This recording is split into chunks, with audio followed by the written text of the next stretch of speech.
sophomore year in college, I ran into this guy that was a year younger than me.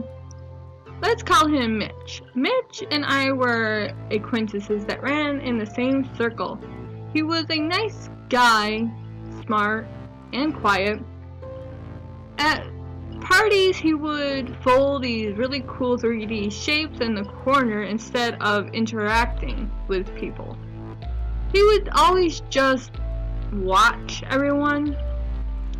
Anyway, I ran into him at a bus stop and I stopped to say hello.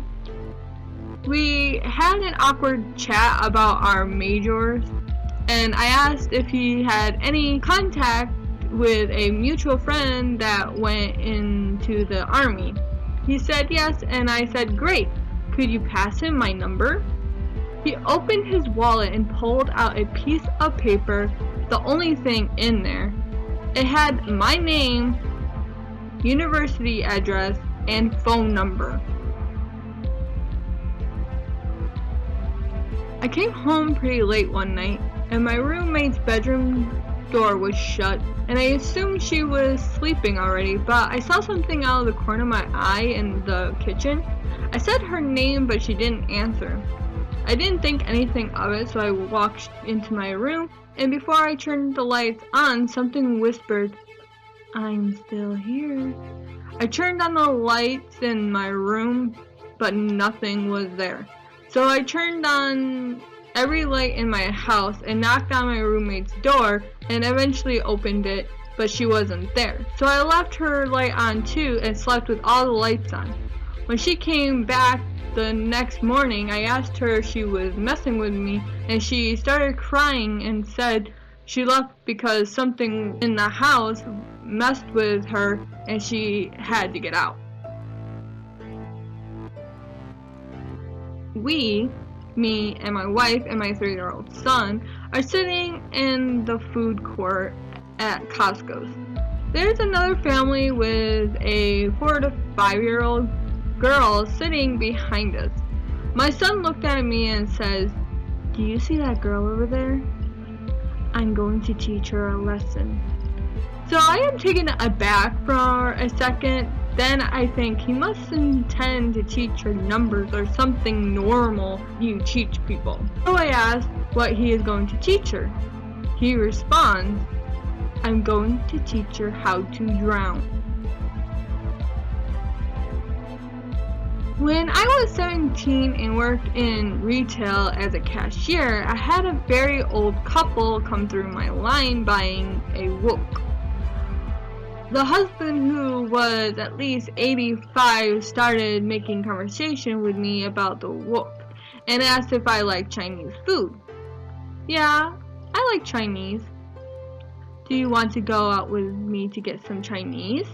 He winks at me. No, sir. Oh well. He looks a bit disappointed and turns to look at his wife, who is on the phone with someone. Would you at least like to come home with me and live in my basement? No. The rest of the transaction took place in a terrified silence. His wife never said a word. I wonder to this day if he was trying to joke because he sounded so sincere, or if he was suffering from dementia or something else that makes him not realize how creepy that sounds to someone young enough to be your great-grandchild. The summer after I graduated from high school, I left work early and went to my parents' cabin in North Michigan. Spent the night at the beach watching the sunset. Once the sun went down, it became nearly pitch black. I got to my car and started driving down the highway. After about 10 seconds of being at speed, there was an old Tahoe that started riding my ass and flashing its high beams. So I got up to about 60 in a 45. They were still on my ass. I pulled off to the side road that my parents' cabin is off of, and they took the same turn.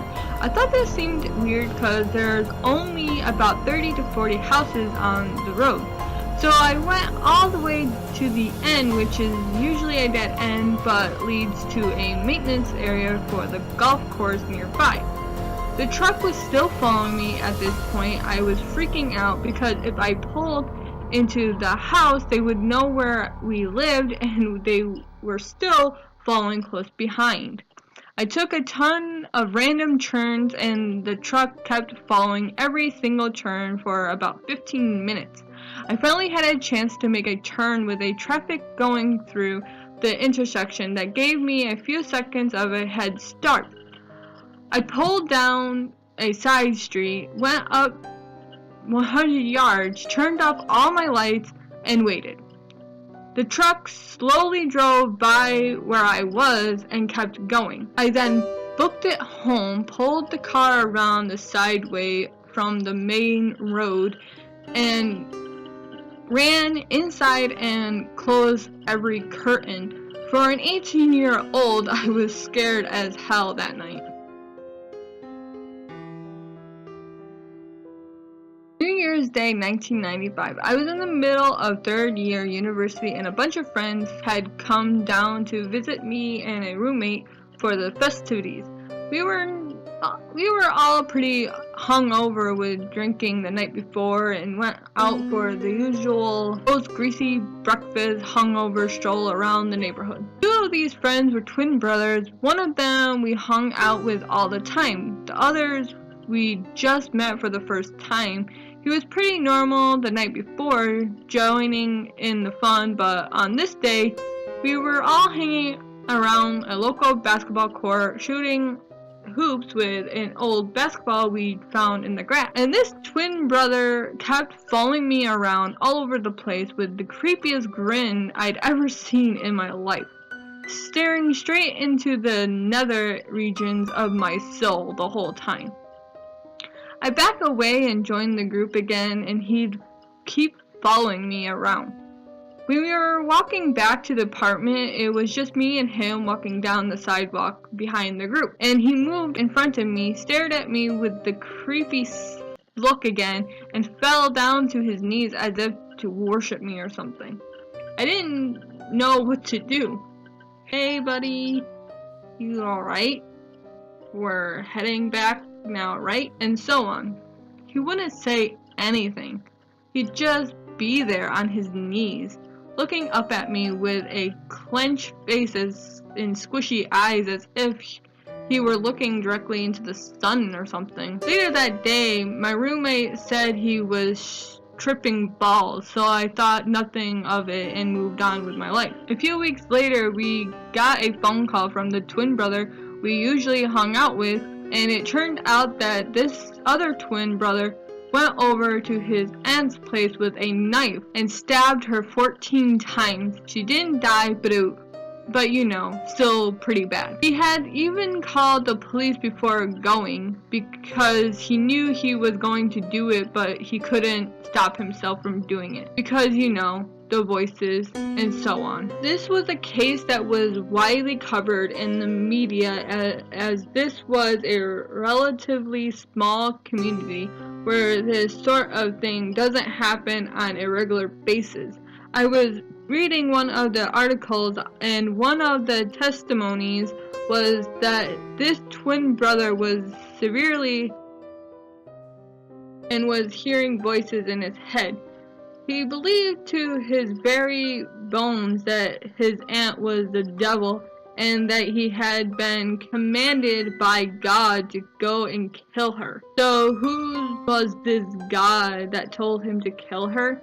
Well, as the newspaper article described, it was a guy in a group he hung out with on New Year's Day.